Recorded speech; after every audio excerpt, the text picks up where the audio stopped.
Selamat datang kembali di sesi eksplorasi mendalam kita. Kita semua tahu lah ya, bikin keputusan penting itu, kadang susah banget. Rasanya kayak gambling gitu. Benar banget. Seringkali kita dihadapkan pilihan sulit. Nah, hari ini kita mau coba bongkar satu pendekatan yang lebih sistematis nih. Langsung dari salah satu pemikir manajemen legendaris, Peter Drucker. Drucker.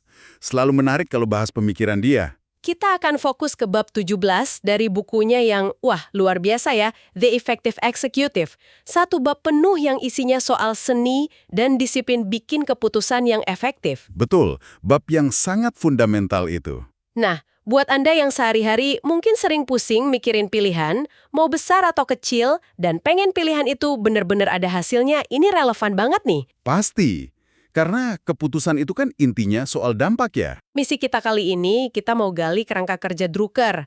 Ini bukan resep ajaib ya, tapi lebih kayak peta jalan gitu, buat mempertajam penilaian kita dan biar tindakan kita lebih bermakna. Bukan soal IQ atau cepat-cepatan mikir ya. Lebih ke prosesnya. Iya, ini soal proses. Oke deh, mari kita mulai bedah lapis-lapisannya ya. Siap. Nah, mungkin poin pertama yang paling penting dari Drucker itu gini. Dia bilang, keputusan efektif itu sebuah penilaian. Penilaian? Maksudnya? Ya, sebuah pilihan sadar. Di antara berbagai alternatif yang mungkin ada. Jarang banget ada keputusan yang hitam putih, benar atau salah gitu. Oh, jadi bukan soal benar lawan salah mutlak ya? Jarang sekali. Biasanya itu pilihan antara, katakanlah, hampir benar dan mungkin salah. Dan tujuannya, ya seperti Anda bilang tadi, dampak. Bukan sekedar analisis keren atau solusi pintar, tapi nggak bisa dijalankan. Oke.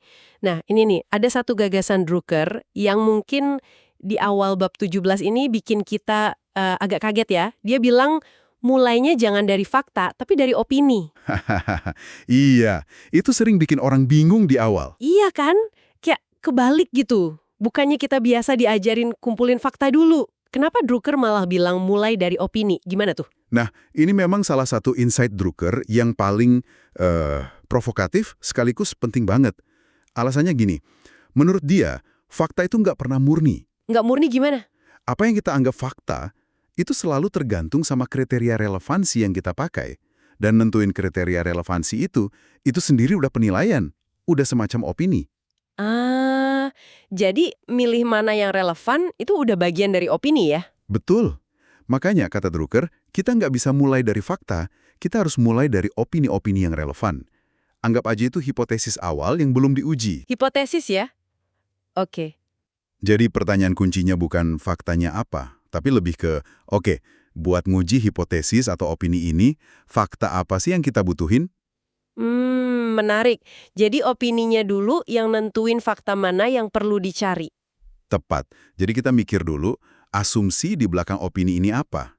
Terus gimana cara ngujinya pakai data, pakai realitas. Ini penting biar kita nggak kejebak nyari fakta yang cuma dukung maunya kita aja. Jadi ini soal mendefinisikan apa yang penting dulu ya. Dan itu sendirinya adalah opini atau hipotesis. Wah, cara mikirnya beda ya? Iya, cukup mendasar perbedaannya. Ini jadi ingat contoh Drucker soal pentingnya pengukuran yang pas. Dia cerita soal data absensi atau sakit karyawan kan ya? Oh iya, contoh klasik itu. Kalau kita cuma lihat rata-rata seluruh perusahaan, bisa salah total kan? Padahal mungkin masalahnya cuma di satu departemen atau satu lokasi aja. Tepat sekali. Contoh itu bagus banget buat nunjukin bahayanya kalau kita pakai ukuran yang salah atau nggak relevan. Rata-rata itu bisa nutupin banyak hal. Bisa menipu ya? Banget. Mungkin aja absensi tinggi cuma di pabrik A karena manajernya kurang oke, atau cuma di kalangan karyawan muda karena alasan beda sama yang senior. Nah, tempa ukuran yang pas, yang spesifik per lokasi, per demografi, per jenis kerjaan, kita bisa salah diagnosis. Dan ujung-ujungnya salah ambil keputusan ya? Pasti. Makanya Drucker nekenin banget, kita harus ngotot nyari ukuran yang benar-benar relevan sama masalahnya. Jangan cuma terima angka yang ada aja. Oke, jadi mulai dari opini sebagai hipotesis, terus cari fakta dan ukuran yang relevan buat ngujinya. Nah, kalau fondasinya udah ada, Drucker lanjut ke langkah-langkah prosesnya nih. Yang pertama, mengklasifikasikan situasi. Kenapa ini penting? Apa bedanya masalah generik sama unik?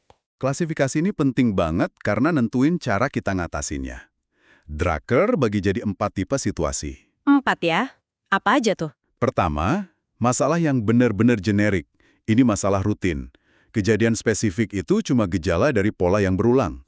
Contohnya ya kayak ngatur stok barang di banyak perusahaan. Oh, yang biasa terjadi lah ya. Iya.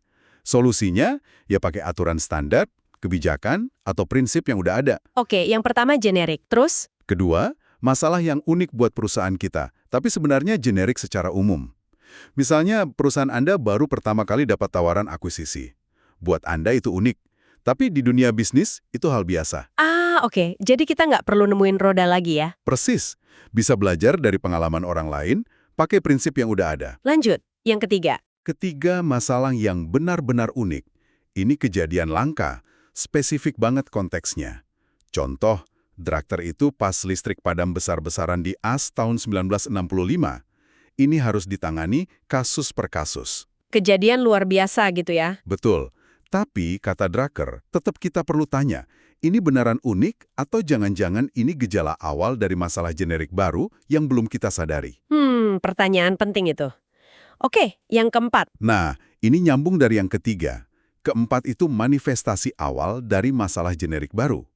Contohnya, tragedi thalidomide. Awalnya kelihatan kayak kasus-kasus tragis terpisah, tapi ternyata itu tanda masalah generik soal keamanan uji obat. Oh, jadi butuh solusi baru yang berlaku umum ya? Iya, butuh prinsip atau kebijakan baru yang generik biar nggak keulang. Paham. Dan disinilah, kata Drucker, salah satu kesalahan paling umum dan bahaya. Kita sering anggap situasi generik itu kayak rangkaian kejadian unik. Maksudnya gimana tuh? Ya, kita jadi kayak pemadam kebakaran, sibuk madamin api kecil sana-sini, tapi nggak pernah bangun sistem pencegahan kebakaran yang benar. Jadi pragmatis, tapi nggak punya prinsip.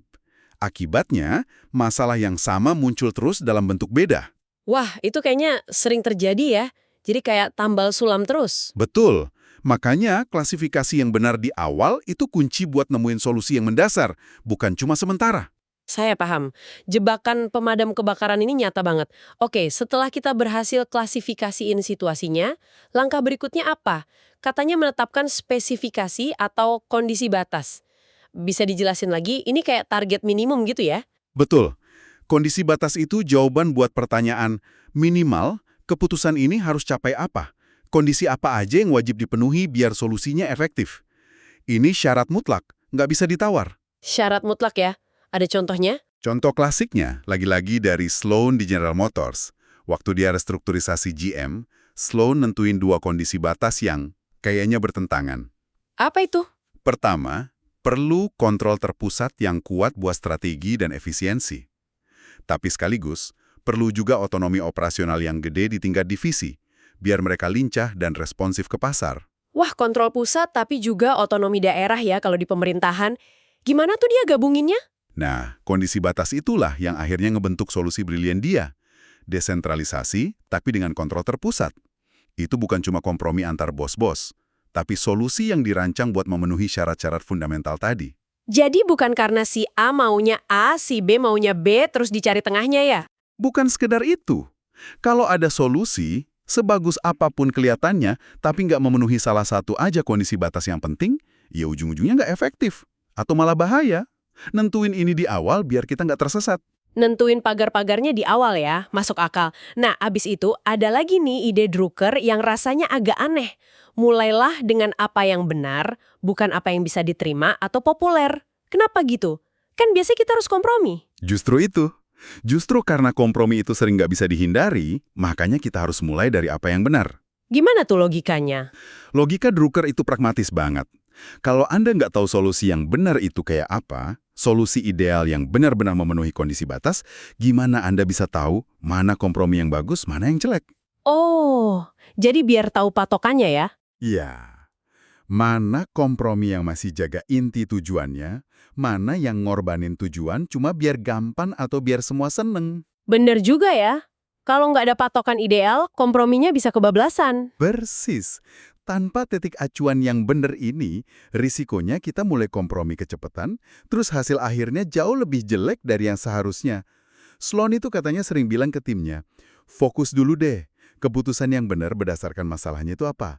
Nanti baru kita pikirin gimana biar bisa diterima, kompromi apa yang perlu. Jadi jangan mulai dari yang penting semua setuju ya? Nah, itu hampir pasti ngarah ke keputusan yang salah, kata Drucker. Oke. Ini menarik. Tahu tujuan idealnya dulu, baru mikirin penyesuaian. Nah, ini nyambung ke poin berikutnya yang menurut saya paling menantang nih secara budaya buat banyak organisasi. Drucker justru nekenin perlunya perbedaan pendapat, bukan malah cari setuju secepatnya. Iya, ini sering jadi tantangan besar.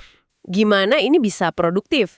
Di banyak tempat kan, beda pendapat terang-terangan itu bisa dianggap ganggu atau malah nggak loyal. Nah, ini memang salah satu pilar utama di kerangka Drucker, dan mungkin yang paling susah diterapin.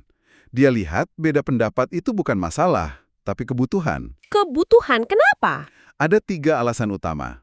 Pertama, itu satu-satunya pelindung biar pengambil keputusan gak jadi tawanan organisasi.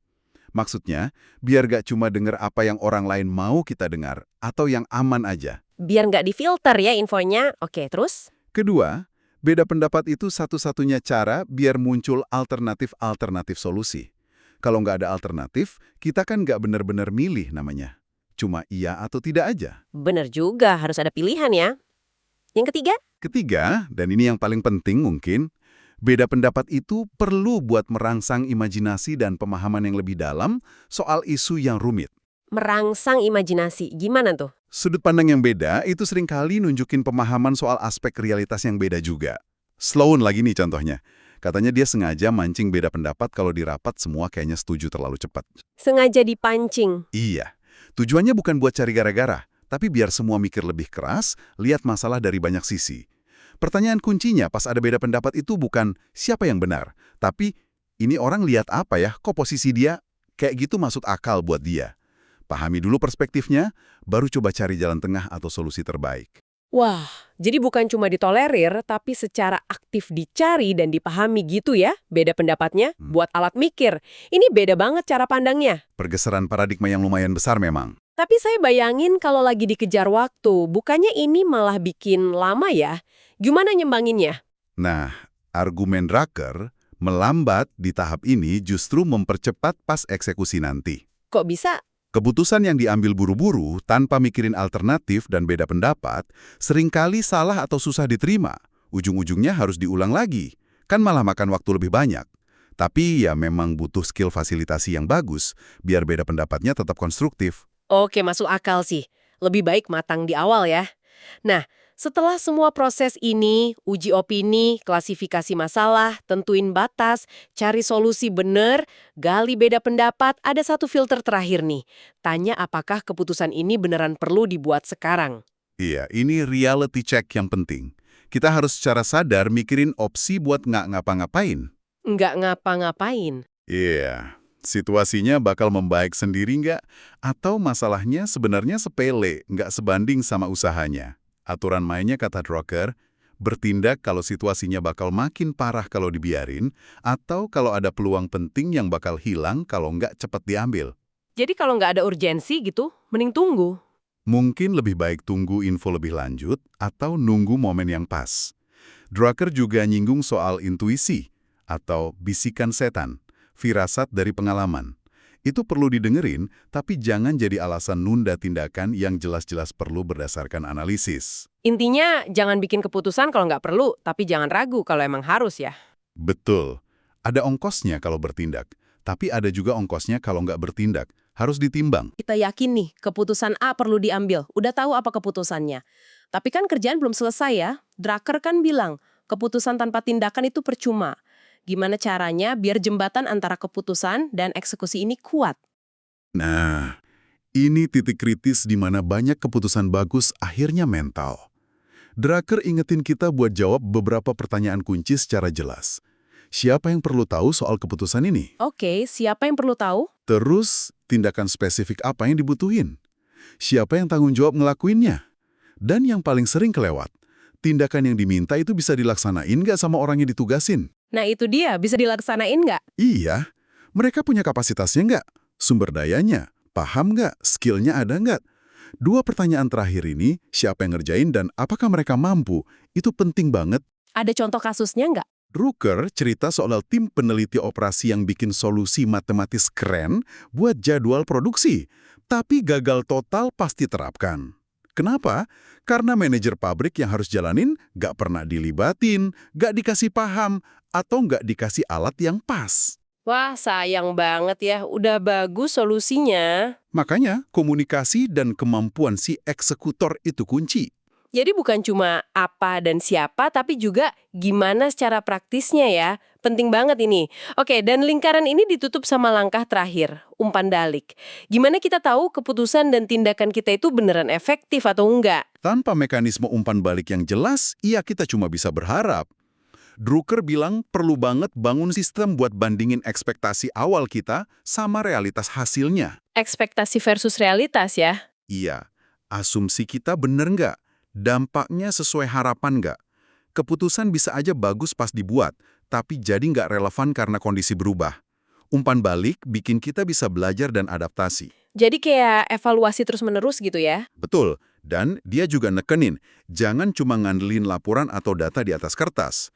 Dia ngutip nasihat Presiden Truman ke Jenderal Eisenhower, keputusan besar itu nggak jalan sendiri, kamu harus cek langsung. Harus turun ke lapangan ya. Iya, perlu turun, lihat langsung, ngobrol sama orang yang terlibat. Kayak komandan militer, ngecek perintahnya dipahami dan dijalanin bener nggak. Ini nutup siklus belajarnya. Oke, kalau gitu coba kita tarik benang merahnya ya. Apa artinya semua ini buat kita sehari-hari? Jelas banget ini bukan soal bakat atau sihir ya. Bukan sama sekali. Pendekatan Drucker ini nunjukin kalau keputusan efektif itu sebuah disiplin. Proses sistematis yang bisa dipelajari, bisa dilatih, mulai dari klasifikasi masalah, Menetapkan tujuan dan batasan yang jelas. berani cari solusi ideal dulu sebelum kompromi. Secara sadar, cari dan manfaatin beda pendapat. Pastiin rencana tindakannya realistis. Sampai bangun mekanisme umpan balik buat belajar terus. Lengkap ya? Lengkap banget. Dan intinya adalah pergeseran fokus.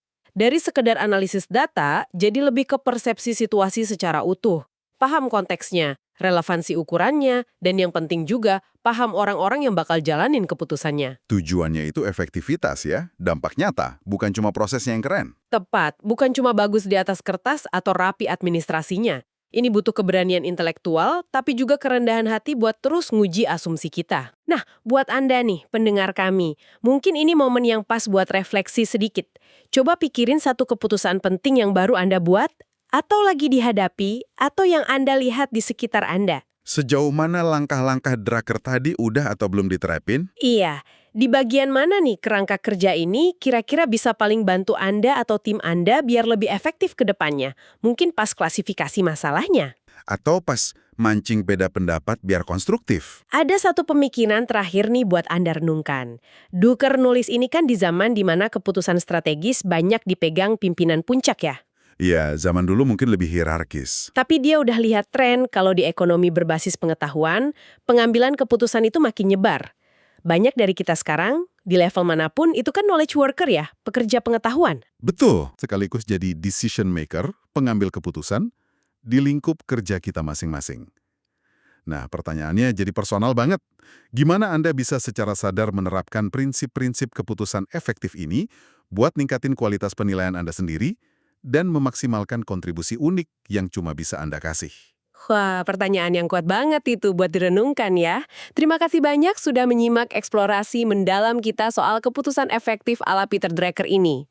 Semoga obrolan kita ini ngasih perspektif baru dan alat bantu yang berguna buat Anda. Semoga bermanfaat. Sampai jumpa di kesempatan berikutnya.